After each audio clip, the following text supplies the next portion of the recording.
The insight provided by TRIAGE places the owner into direct control over mitigation activities that are implemented in the field. This is the mitigation guidance corresponding to the corporate triage classification results shown on the previous 5x5 risk matrix. There are specific objectives for each hazard classification group within the mitigation matrix. Activities are designed to either prevent new corrosion damage from beginning or to stop pre-existing corrosion damage from growing to a failure event. In all cases, application of the triage guidance assures maintenance activities and costs are always aligned with the pipeline condition and severity of the corrosive environment.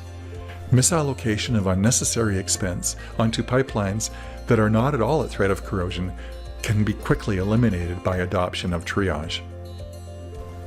Thank you for watching this video post.